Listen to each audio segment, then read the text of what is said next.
Very good afternoon to everybody who's joined the first ever Everyday Employee Engagement webinar organized by Reward Dragon.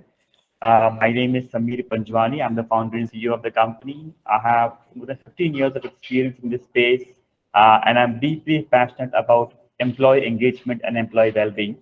Today, we have with us a lot of industry stalwarts, people who have seen this space, know this space, know you to solve this big problem, right? Before we dive deep into the is a reality, whether it's a myth, can be engaged with every day. Let me now take the opportunity to introduce all our speakers here today. Right. First things first, we've got a global HR executive, an industry veteran with 28 years of experience in solving complex talent management problems across large-scale organizations, an advisor, a mentor, an angel investor. Please welcome Mr. Unmesh Pawar. He's one of our panelists today. Next, we have an HR expert with 17 years of experience across various industries, a celebrated leader in this space, the CHR of Sai Future India Private Limited, Mr. Munish Mahajan. Next, we've got a financial well-being coach who has 19 years of experience in various companies, including financial management C-suite roles. Please welcome Mr. Vivek Gangadhar. Next, we've got a certified life coach, a public speaker, a TV anchor, an author, and so much more. She has 22 years of experience in various roles into PR and branding. Please welcome Coach Shweta Pandey. Next, we've got somebody who's so often called the hobby man. A 23-year-old, yes, just a 23-year-old entrepreneur from Mumbai who's giving a lot of startups a run for their money. The founder and CEO at Hobby Tribe, Mr. Joshua Salas. Next, we've got a certified yoga coach, the founder of Soulful Yoga, and an industry expert with 18 years of experience in learning management, Suman Nair. And last but not the least, a young blood, a revolutionary in the space of employee reward programs, the founder of Vouchit, Ganesh Chak. Wonderful. First of all, a very warm welcome to all of you, and thank you for joining me today as one of our panelists. We also have invited Mr. Devadarshi Singh Gupta from Bajaj Alliance. He's one of the key HR people there, but he's unwell today and he couldn't join. But I'm sure we have him in some upcoming web. We'll get straight to business. My first question is actually to Unmesh and me. Right. First question is, what are the key trends you're observing when it comes to employee engagement, especially post-pandemic, and how are these trends impacting? Samir, I'm so sorry to cut you. Samir, yeah. I'm so sorry to cut you, but again, your voice is cracking. I think there's some network issue. Is it better now? Is it clear to everyone? No. In fact, it is not. Samir, the internet is a bit choppy, so just whilst I will try. So I'm going to try and decipher your question. So I think what you potentially asked me is, what are the changing trends that you're seeing from an employee engagement standpoint and patterns around that, right? So I'm going to try and respond to that. So whilst you try and see if you can do something about your internet bandwidth. So, all right. So thank you very much. Great question. Great to be here among such a fabulous panel, guys. And there cannot be a better time than now talking about this, because I think we have reached a very interesting time in our journey around the employee engagement space. And I say that today because we are potentially at the fag end of what we experienced after the pandemic. I think life seems to be not limping, but running back to normalcy now. We have seen an element of the great resignation play out in India too. We are from announcements being made by CEOs of large conglomerates to say we potentially see 25 to 30% of our workforce being hybrid forever and ever. And suddenly now we are hearing the same clamor of these executives saying we bloody well have people back in office, right? And HR heads trying to navigate this tricky situation because you now have people sitting in remote locations with their families, and you're making them come back in, and people are saying, well, I've been more than productive sitting here. Maybe on the side I've been moonlighting, but I am still being productive. I'm still delivering to your outcomes. So what are we trying to solve?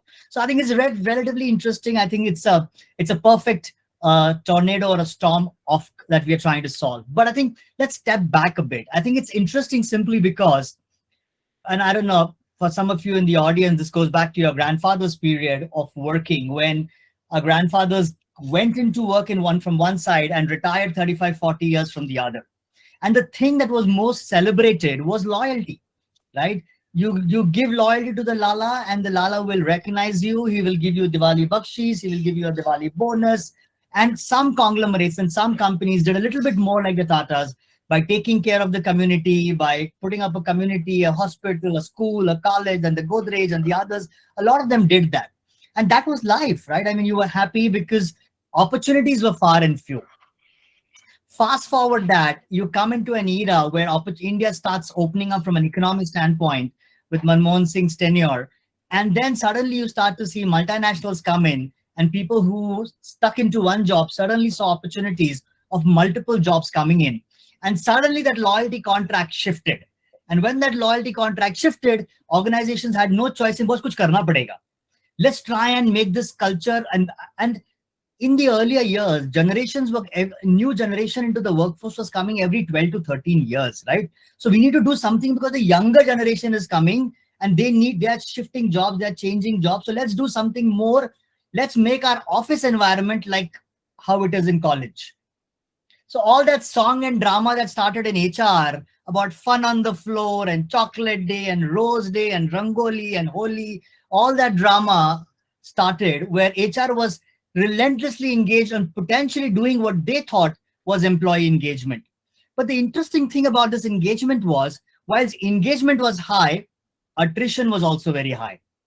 So which went to the point to say these broad brush solutions were not solving for much, right? Because broad brush solutions, everybody was happy, everybody was partying, but at the end of it, people were still unhappy and they were moving on for better opportunities. That also spelled the boom, if you be, of the call center industry in India, right? Where just for $5,000 or $3,000 of incentive, people would move from one job to another, or would work only because they wanted to give their boyfriend or girlfriend a laptop or a phone or whatever at those points in time. And then possibly college start, okay, exams, I want to quit and go. So that's what people did.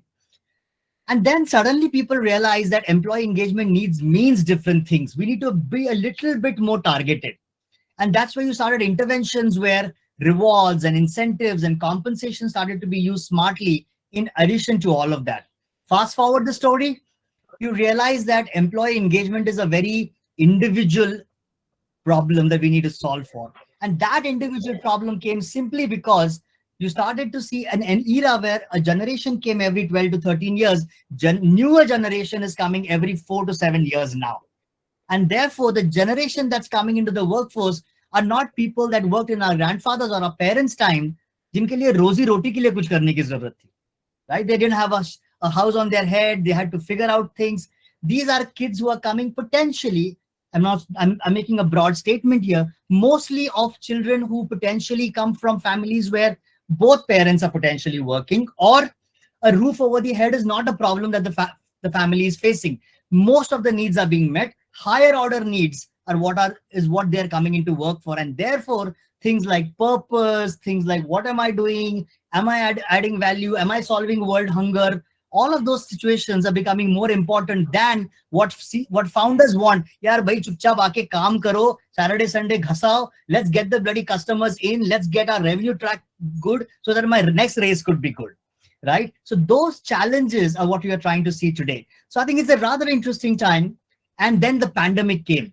And the pandemic, in my mind, was a great reset for all of us, right? I mean, I don't know about you, but all of us on this panel and folks who are attending, somewhere in our families or somewhere in our friend circle, we have lost somebody relatively close to us. And that somewhere has awakened this YOLO concept, right? You live but once, boss. There is no sense killing yourself every day in the hope that you will be able to make some money and then you'll go on a vacation. Boss, who has seen? I've never been able to meet this guy for like a couple of years, and I don't know what's going to happen here. And so let me live for the moment. So if it means I need to pull myself off this city like Mumbai or Delhi or Bangalore, where I take 1 hour to get 3 kilometers, I might as well go to my village and work remotely in a hybrid environment where I can be close to my parents. Why should I be paying 20,000 rupees rental in a big city? I can potentially go and work from a hybrid location. And then this whole thing where compensation was cut through the pandemic. So people did moonlighting, boss. They had to protect their numbers. No? So they did moonlighting on the side.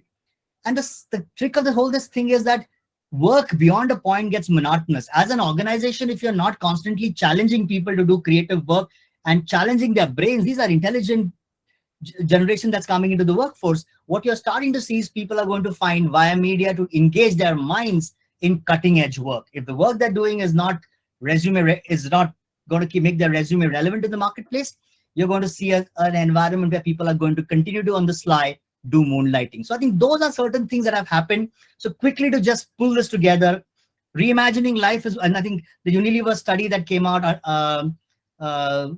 talks about this rather interestingly, where they say what you're starting to see is people are reimagining life. You live but once, live a healthy, happy life, right? Preserving and sacrificing now for the future is not what we want to do. And going back, Shweta, to your point, people are starting to see the need for personal brands very aggressively, right? You need to be known for something if you want to be a gig worker tomorrow.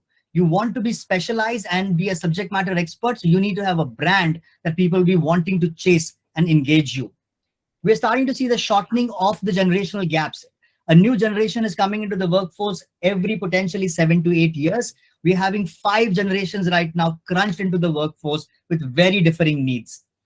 The leadership template has changed, right? The bossy leaders, the alpha male behaviors have suddenly changed to starting to see an empathic leader, a leader who can connect, a leader who can engage, a leader who can truly understand and nurture and have the feminine traits that are required to build a nurturing culture. Because trust me, the people that are working for you know far more and are far more intelligent than you are. The only value you can add is the life experience that you bring to it.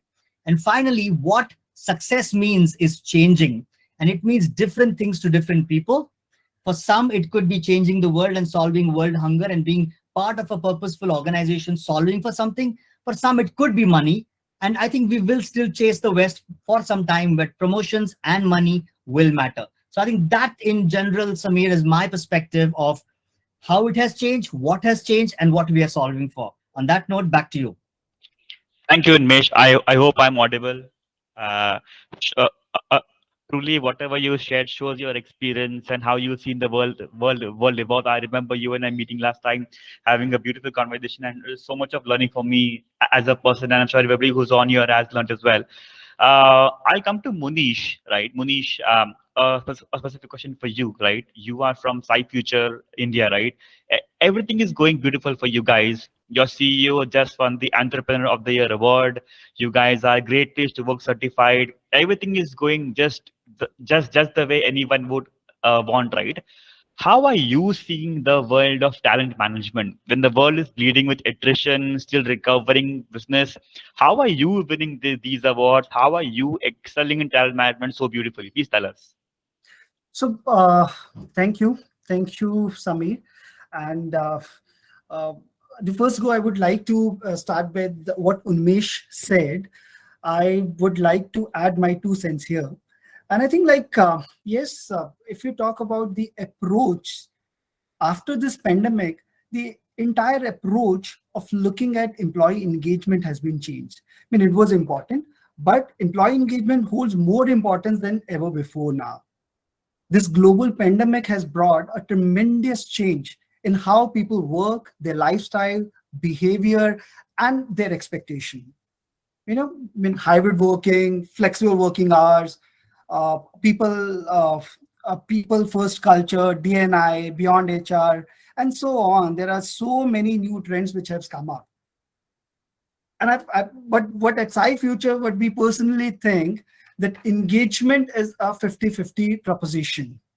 So 50% owns by, it's a responsibility of the employer to create environment and the culture, and the 50% owns by the employee to to choose to engage. And there's one global study is there which says a small percentage of population, nearly less than 10%, to choose to engage in nearly when they choose to engage in nearly any of the environment. And conversely, a small percentage, again, less than 10% of it, they get rarely engaged in most of the environment. But the major percentage lies in between. So this percentage of the population is engaged where they choose to get engaged. So engagement is a choice. So when we talk about holistic approach and beyond HR and so, where like again HR is not the only driver now for employee engagement activities in organization, but the managers are at every level too. So when it's the company culture is no longer left to the HR team.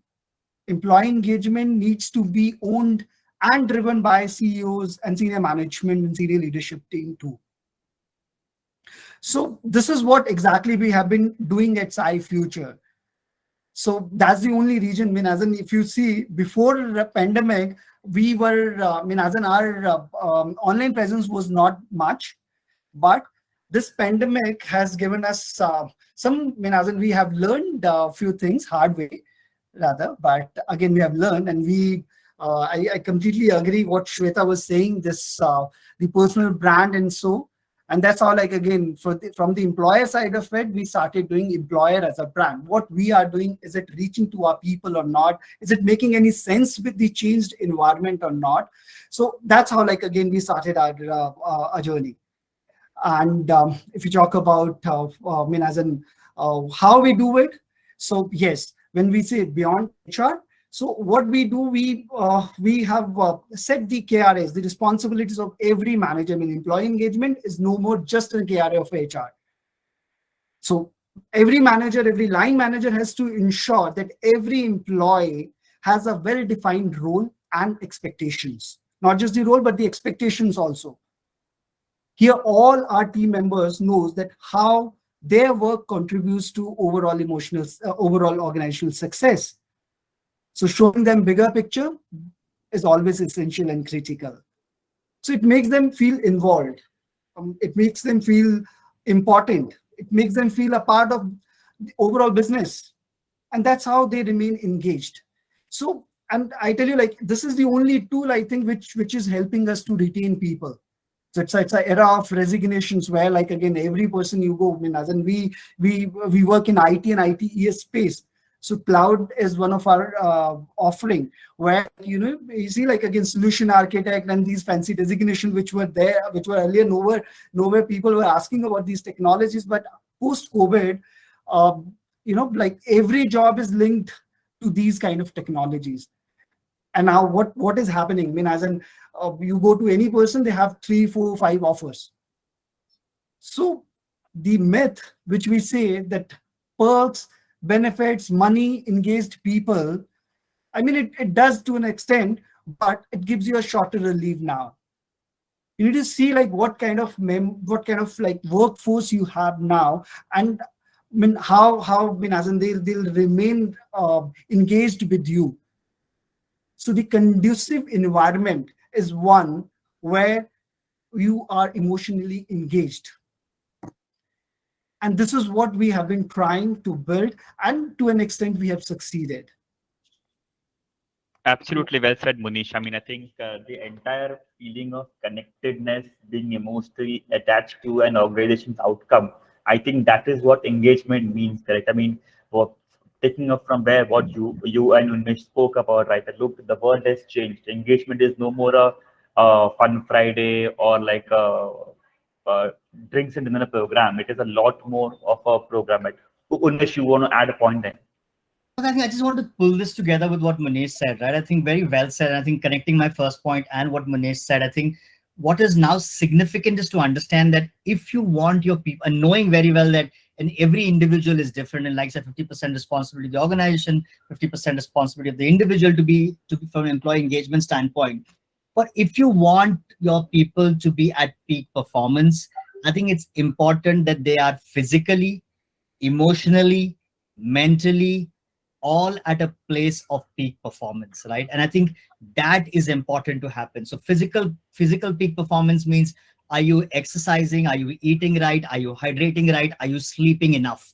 Because we are made for performance and we are made for recovery. We are not made to be continuously burning, right? Some of us are founder CEOs, startup CEOs believe that only working, only working. My challenge to them is try recovery for some time and you will realize you accomplish far more than what the constant grind is doing to you, right? So I think the first element is that, right? Recovery is important, even in exercise, right? You exercise, you take a recovery break for 30 seconds and then you go back in. That's where muscle formation happens. That's where peak performance comes in. So that first element is really about physical performance, and some of you play in that space.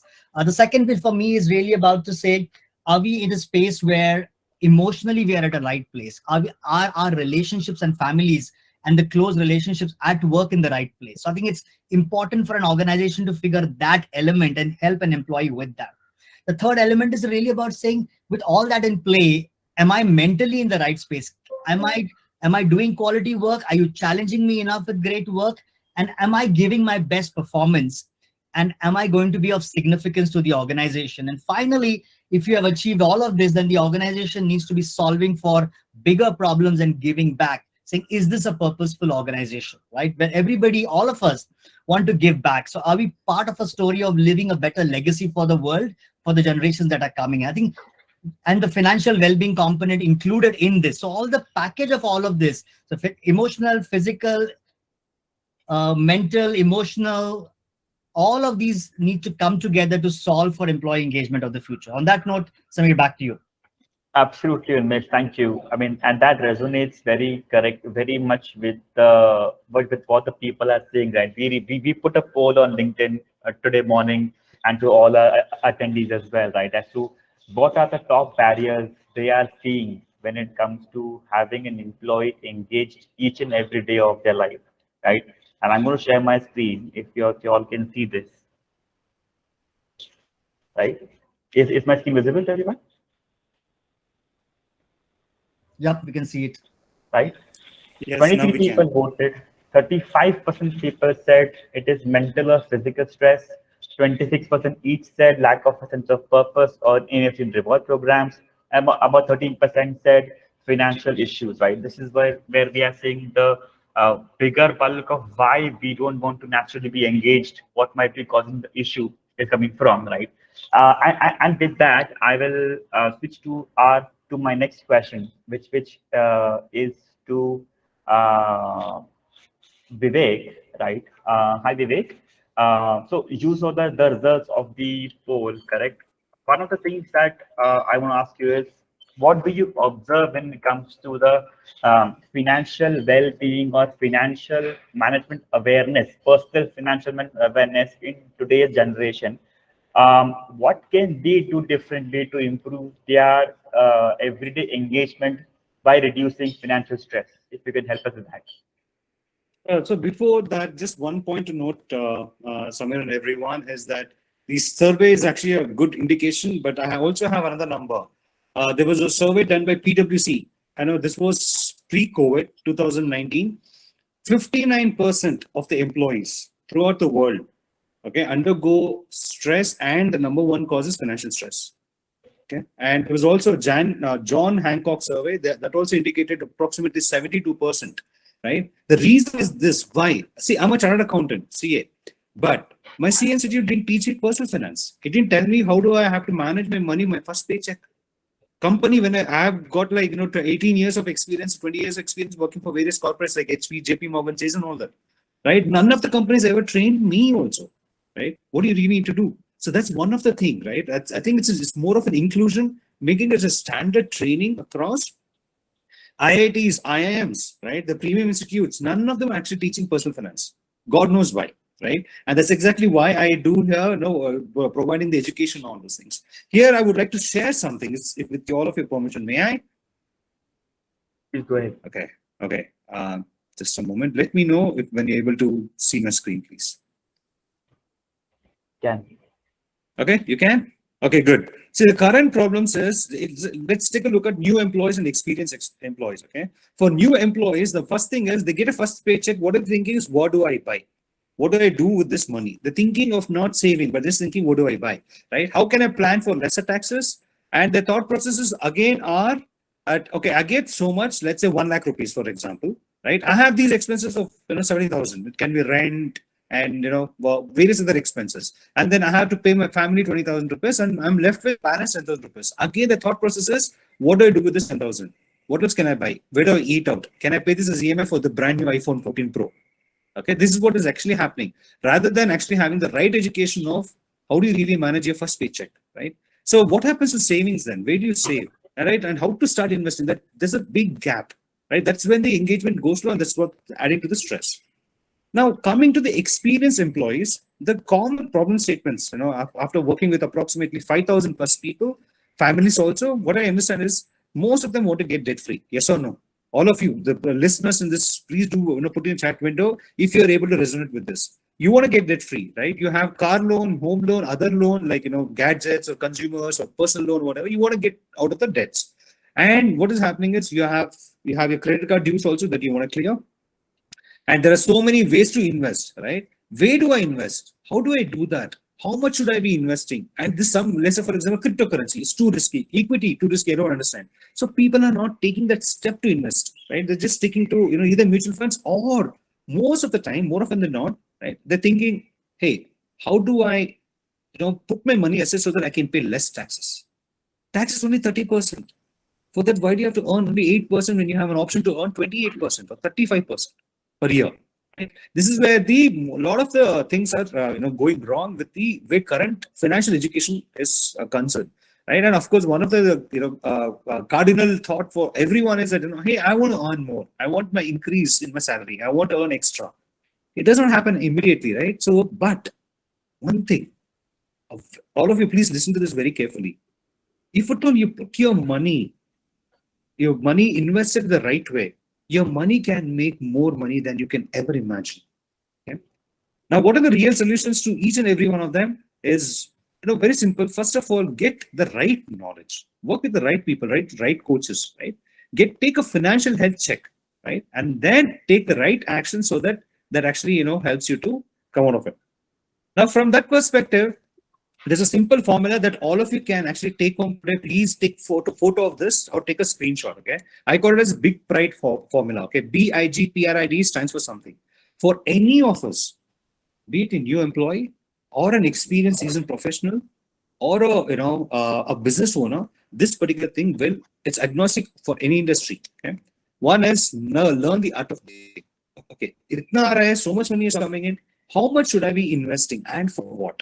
Right, and that brings us to the next one is investing, right? BIG. And investing for what? Goals. Please write down, all of you. You need to have minimum 6 to 8 financial goals. Every one of us, minimum 6 to 8 financial goals. Okay, and once you have these things, then see how you can actually earn extra passive money. This year, passive money I'm talking about is not moonlighting or side hustles. Putting your focus somewhere else. No, you can passive income in truest sense is actually making your money work for you.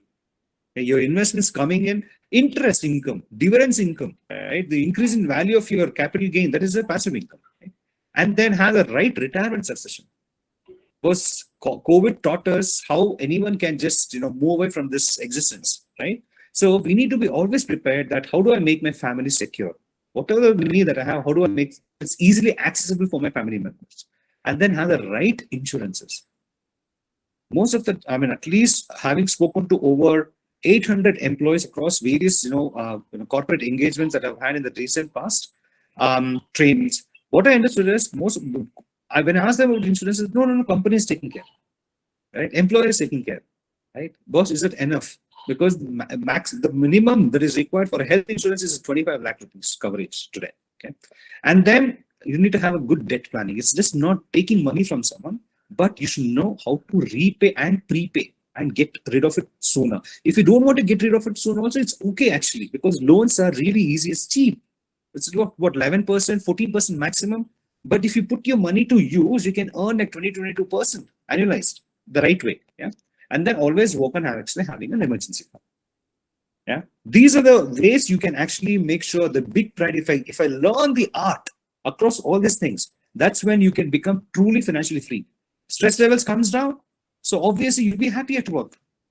What more is required, Samir? Do you agree with me?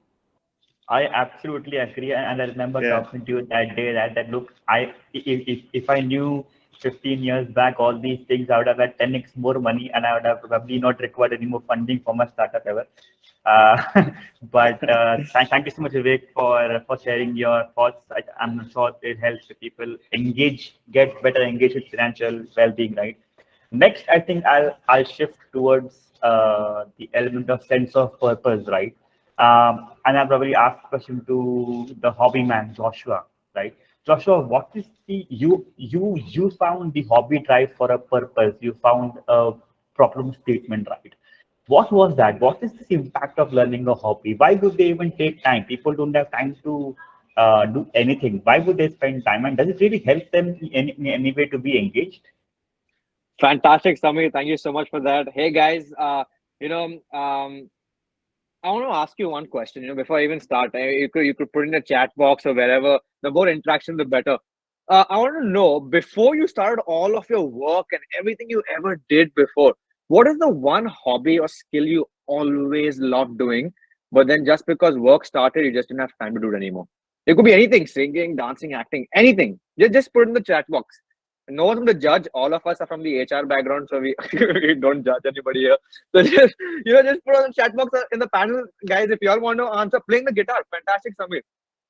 Or if I want to just unmute yourselves and say something, anything. I got playing the guitar. Thank you, Samir. Anybody I else? wanted I wanted to actually get professionally trained on boxing, but never got it as a thing. Now cult fitness is helping me a little bit, and my other hobby is painting. I wish I could have pursued that. Yeah. Superb, superb. Fantastic. I got painting, all that stuff. Now imagine this. Now, when you're in corporate right now, right? The only thing that you get in corporate right now was like, basically just you doing like the same old fitness or Zumba class as a one size fits all model. What I realized is before we went B2B, we went B2C. And we thought more than 10,000 people all across the world. And we realized one thing. Now, I'm a huge hobby enthusiast. I play multiple instruments. I sing, I dance, I act, I do everything.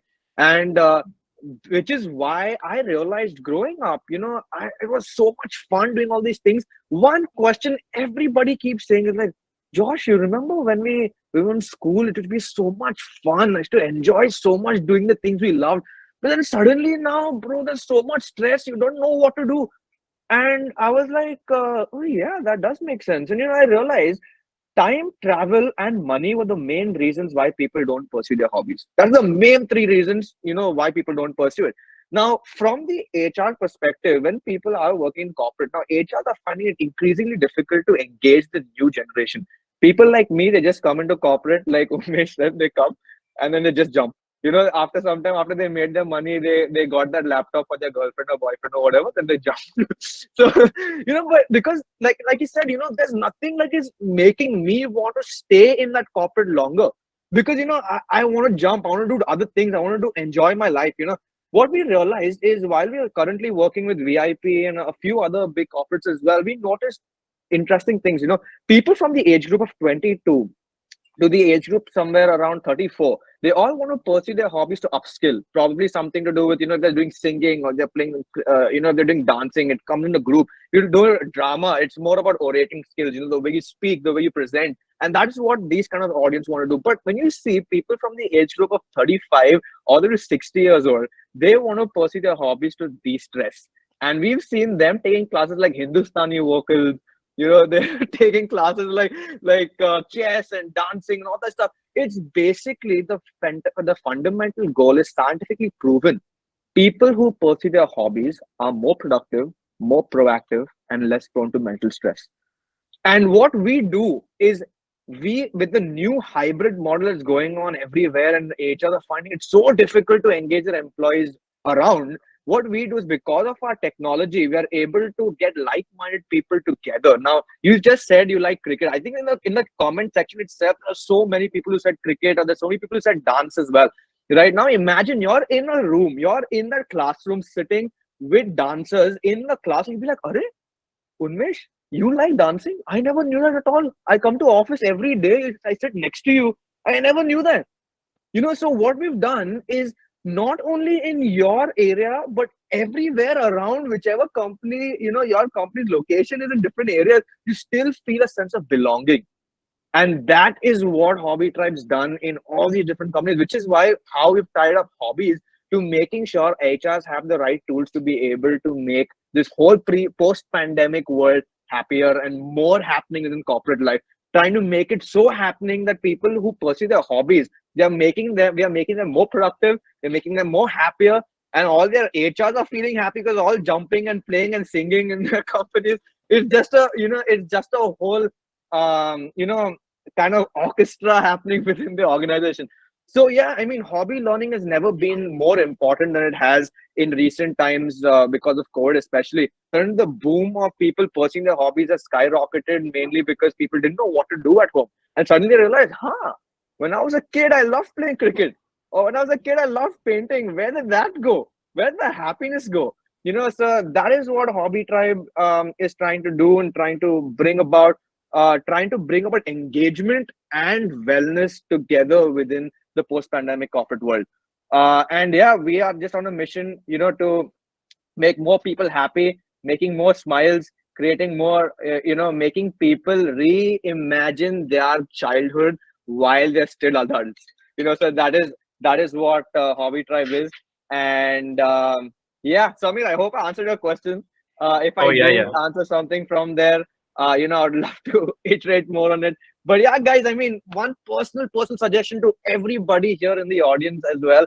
If you have a hobby, trust me, just do it, like Nike says. Because the thing is, once you do your hobbies, you'll forget everything that's happening around. There's that one day, it just breaks the monotony of life. You just get up and work and work and work and work, and that's it. But imagine you get up, work, play cricket, do something, you paint, and you're just like, wow, I feel so much better. So yeah, thank you so much. That was my time. Thank you so much, Samir, for having us here. And yeah, I would love to answer any if you guys have any other questions about hobby learning. I'm your guy, man. Thanks, Thank you. thanks, Joshua. Your energy is definitely infectious. We have a question from Kaushik. Kaushik, do you want to ask your question? Yes, please, Kaushik. Oh, hi everyone. No, sorry, I didn't have a question. I wanted to say thumbs up. That Okay, yes, wonderful. I absolutely believe in that because I am also a part-time cyclist. So, what he said is absolutely bang on. The moment I am on the bike, I forget everything what I have to do, what's the stress in my life, and it's just that. So it really frees the mind. So I actually want to give him a thumbs up. It by mistake I No, clicked the no, hand symbol. nobody's, nobody's. Great contact. Thank Thank you, you. Kaushik. Thank you so And much. thanks, Joshua. Thank you. We'll move on to our next question, right? And that question I'll ask to Coach Shweta Pandey and Suman Nair, both of them together, right? I think this question is more around the stigma of emotional and mental well-being, right? People don't want to take it seriously. They feel they'll be typecasted as someone who needs help on these angles, right? How how can people embrace the need to proactively invest in this and stay better engaged in their lives? If you both can help us with that.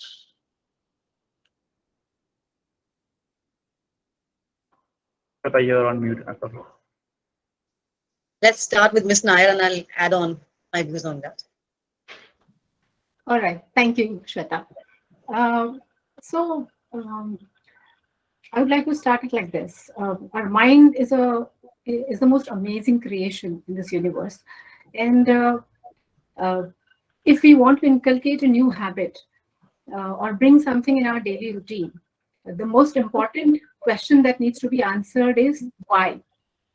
Why should I do it? If that why is clear, then it is easy for us to remember it, and we understand the importance, and then it is easy for us to bring it in the routine. So I want to bring in a office scenario to explain, why, say, a fitness or a breathing exercise is important. Let's take a scenario of, it's my morning, I check my emails, and I see one major escalation from a big client. Now, the first thing that happens is the sympathetic nervous system is completely active, and the mind completely goes into a tunnel vision. There's tunnel vision, there's tunnel hearing. It's like you can just see one tree in the entire forest. And the heart rate also goes up.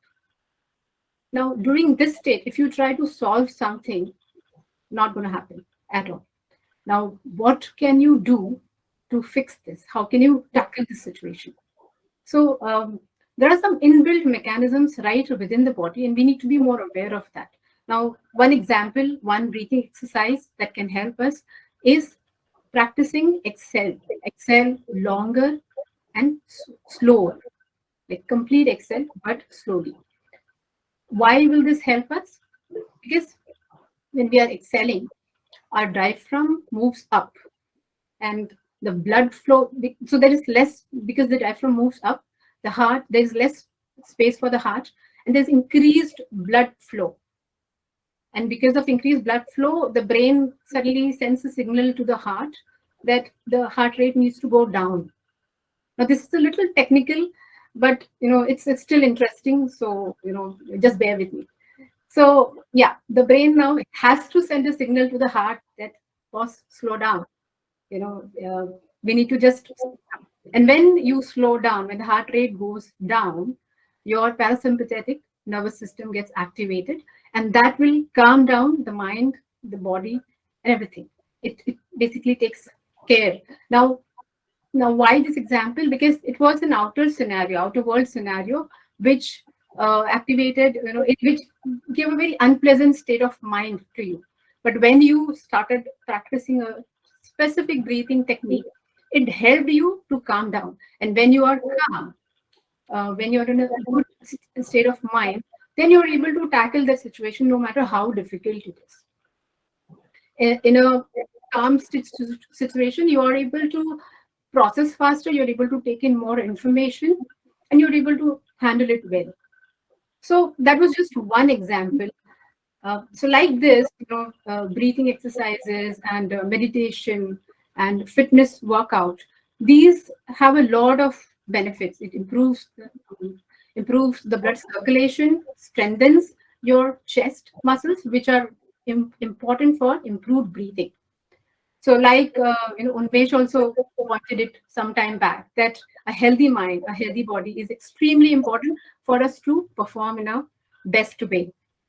So, that's why I wanted to bring this scenario, that we need to understand our body, our mind, the mechanisms within. If we understand that, we are more aware, then we are able to bring in these practices in our daily routine. So yeah, that's from me, Shweta. You can go ahead. Great. Nice to know your views. Thank you. Well, for me, I think I firmly believe that the importance of discussing the mental health at workplace is far most important part right now, or at least it should be. If it is not happening, it should be. But most of the organizations have started to address this issue, because positive mental health is important for all the individuals to cope up with their challenges at work, at home, be it good ones or the bad, setbacks in their lives, both, again, at work or at home. There is a lot of pressure, performance pressure. I'm so sorry. I'm just going, I think, the tongue twisting. The performance pressure and job insecurity. These two elements mixed together, I think, are playing a big havoc on their mind, wherein they are not able to understand whether they need to take care of their personal life or perform better at work. All of a sudden now it's a mix of everything. First, COVID, definitely it gave a lot of financial challenges, as Vivek mentioned. And as Umesh said, that people got used to of sitting back home and working at their pace, taking care of their families and, the work. Now, all of a sudden, as Munish must be facing that, people are supposed to be getting back to the workplace. You need to keep them motivated. It is also pressure on HR people. I see rather a lot of HR people going through the tremendous pressure how to keep employees engaged. Now, what is happening? The top management wants HR to take care of this challenge of theirs. It's not of my problem. You do it. You've been hired to do that. Now that pressure gets passed on to HR, and then HR is trying to find right candidates for the employees. Now the employer wants certain set of people with the set of skills, but then retaining them is a challenge for or the responsibility of only HR department. Now HR department is running here and there and trying to find, let's do some game, let's take them to the picnic, let's call a motivational speaker, let's do this, let's do that. Now imagine, I think the sandwich here, then that I would say the patty inside those two buns is the HR guy. The maximum pressure, if I feel, is on the HR department, because employee is very clear. There are different stages of employees when they are new employees. What they want the glitz and the glamour. They want to see how's the cafeteria, because they've been hired for the job. They know that they've been selected to do a certain task. They'll do it. Now, how is the cafeteria? Where is the exercise room? What kind of gym do we have? All the the extra what I can get, that is the perk. But after some time, that becomes very boring. Now I don't want it. Now I want something new. So now again, HR has to scratch their head like, what do I do now? How do I keep them engaged? So apart from getting them to do their work, they're doing everything else, because again, they are the patty of the sandwich. What to do now? So now I think it's time for every employee and employer to wake up and understand what is the end goal for them. With me should be the question for all. What does an employer wants? Does he want only donkeys coming, working, going back home, no entertainment, no enjoyment?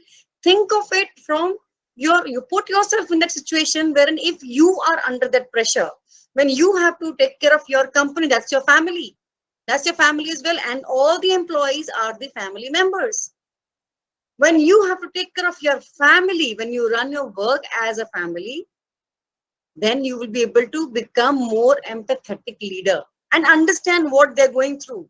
Each individual coming to you, there might be 1,050 people working for you, but they all have their each individual challenge back home as well, even at work. So it needs to be addressed. The atmosphere has to be created. The value system has to be passed on in such a way that people stand by you. They see your vision and they work with you on that mission. So when your values are not passed on properly, when those guidelines are not performed well, that's where the gap happens, and that's where everyone starts feeling the pressure. It is life. The pressure will happen everywhere, personal life, professional life. Still, why do people want to come back? The ones who want to come back to office, why do they still want to come back? There's a reason. Identify that reason, create that, rather, I would say, that reason that people should want to come back. Even when we have the Netflix and the Prime Video running very smoothly on our laptops, on our TV, still, why do we want to go and buy that expensive popcorn and that Pepsi and still want to sit in the cinema hall and watch movie? Why? There has to be that why, legitimate why. The sense of that a purpose has to be invoked, which is lacking. What COVID has done is it has created a void. It has created a gap. People don't know. They're lost now. The employer is lost. The employee is lost. The middleman, which I call the HR, that is lost. What to do now? So give them that what with the why, and then show them how. Instead of just saying that do this, do that, do this, do that. No. They need to know, why do I need to do it? Why do I need to stick to this particular employer? If I was training under Unmesh, I would come just to be guided by him. If I had an HR manager like Munish Mahajan, I would want to be, because I see the empathetic approach. So that link, that human link, because end of the day, it is people working for people. And as an employee, you should be very vocal about it. When I started my work in Standard Chartered Bank, very first job, I realized my strength and my weakness, which was I needed something innovative to do. I needed something to challenge me every day. So I told my team lead, I said, the day I get to understand exactly what I'm doing, I said, please shift my department, because then it will become very monotonous for me. And that's how I grew up in my career. I changed many positions because the moment I learned one thing, I said, this is it, done now. There's nothing new for me left. Either you shift my department, you give me something challenging, or I'm leaving you, tata, bye bye. And I was very vocal about it. So that's how the growth happens. So it is the choice of the employer whether to give me a challenge or to let me go. So employees also need to be a little more vocal rather than being suppressed and thinking and bitching and talking all negative and thinking negative and talking negative. Rather be vocal. Think of your organization as your second home because you're spending about 8 to 10 to 12 hours over there. You are generating that income which is giving you comfort in your life over there. So be vocal about it. Connect with your HR at least. Connect with your team. Connect with your peers, with your seniors. Be vocal about it. Because anyway, if you're unhappy, you will leave. So better to talk about it and then leave. Maybe you don't need to leave. So that's my bit on it. And I wish everyone a happy employer and happy employee journey. Thank you. Thank you, Shweta. Thank you, Shweta. Thank you, Suman. Great points on that side. Brings us to a last question of the day, which I'll ask Ganesh, right? Ganesh, when we ask people what is it that is the biggest need of engagement, they all say, look, reward recognition, right? And it's supposed to be the highest need of their lives in engagement according to them. And that's even what Gallup Q12 says, right? How do you recommend this gap is filled to improve the daily engagement? What sort of programs can be rolled out? How can we give them a freedom of choice today? Thank you, Samir. So I really agree that engagement, this kind of activity helps corporate HR to engage their employee and to get connected their employee within the organization. And also it helps to create a team bonding within the team. Okay. But what about motivation when it comes to motivation part? So I hope that motivation play a major role when you give them, when you reward them something. Okay. So about the pre-launch of Vouchik, we noticed that corporate are majorly dependent on gifting when it comes to physical form or digital form. There are two type of gifting, right? So when it comes to digital gifting, they basically engaged into Amazon gift card, right? But we understood that corporate employee is not getting power to choose their brand, correct? So here we came as a voucher. So right now what's happening in corporate are choosing their brand, their product to give to their employees, correct? But what about employee side? What about employee satisfaction? So what we came across with the concept of voucher, wherein we can give them a voucher and let employee choose their power needs, what they require, their favorite brand, right? Desired brand. So this way we are giving option them to choose their brands. And also if you see the HR work are very, it's taking a very burden for them whenever there is a form of physical gifting or a digital gifting, they need to assign those vouchers and they also need to deliver those physical gifting at the location of the employee, right? But here we are taking the entire burden of HR. We are doing entire work. We are creating the template and we are assigning those voucher code to their employees' profile so that the entire burden of HR gets controlled by voucher team. Okay. And also when it comes to activity part, the employee engagement activity, we are certain sectors like the finance sector, the well-being sector, the comedy month sector, okay, the entertainment sector. We have collaborated with this advisor on one platform. And when there is a need for a corporate HR in any form of activity, whether it's an employment, engagement activity, gifting activity, we are there for you. So basically, we are also giving a business to the advisor and also the corporate is getting a help from us from one platform. So basically, it's a one-stop solution for a corporate HR at what any kind of need they require, we are there for them. Thank you so much, Ganesh, for your point of view. I think it was great to hear from all of you, right from the fact that how engagement has evolved, what are the key trends, what are the barriers, and each one of you has given us an amazing point of view of how things are changing and how they can be done every day, right? Now, before we just wrap up our webinar today, obviously thanking all of you for coming in, right? And as we end, I want to get everyone's attention to a concept that was conceived in our mind sometime back. This concept of everyday employee engagement, right? Very difficult to do and has very different ways of doing it, right?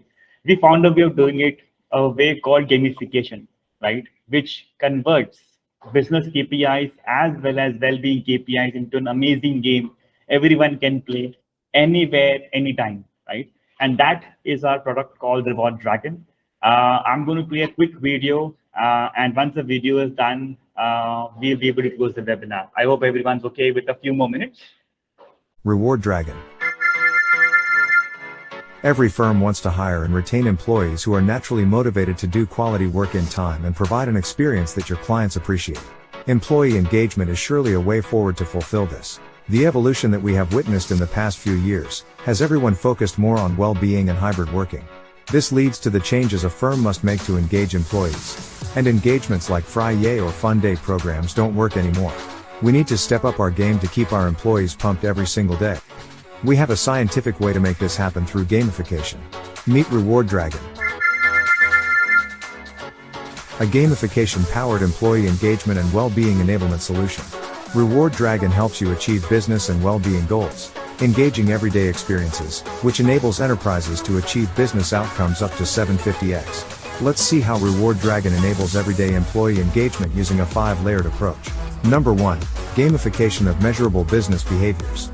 Every measurable metric or behavior is converted into a simple reward points algorithm. When an employee meets the criteria, they earn virtual reward points. Users can review their KPI performance, reward points earned by them and their teammates using leaderboards. They can participate in challenges and campaigns set by their line managers and win bonus points for meeting high priority business targets. Number 2. Gamification of the holistic personal well-being. Employees get inspired towards improved well-being across heart, body, mind and soul and get rewarded with bonus points as well. For example, steps taken in the day, investing time in well-being related activities like meditation or even learning a new hobby. Number 3. Stress Buster Fun Games. We all have heard the famous saying, all work and no play makes Jack a dull boy. And employee engagement is incomplete without some fun. With Reward Dragon, employees can play a bite-sized game of their choice to beat stress or just for fun. Number 4. Daily Mood Meter. Gone are the days of calendarized surveys as employee engagement is most effective when measured regularly. We at Reward Dragon collect and enable mood insights daily with a single click. The results of which can be connected with KPI performance to assess the impact and identify appropriate actions. Number 5. Instant Reward Redemption. The virtual reward points collected by employees can be redeemed for product vouchers or experiences of their choice. The budget for these rewards is flexible based on your organization. Are you ready to join the everyday employee engagement revolution by implementing a gamification-based effort and reward culture? Scan the QR code to contact us for a demo and free trial.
This is our first webinar, some great responses from all of you. Thank you so much for taking our time on a Friday, for coming in and talking about your point of view. And thank you for everyone who attended the webinar. I hope the point of view made sense to you, you'll go back to your organization, will be able to implement some of these best practices. And with that, wishing you all a very great Friday, good weekend, and have a happy Navratri festive time.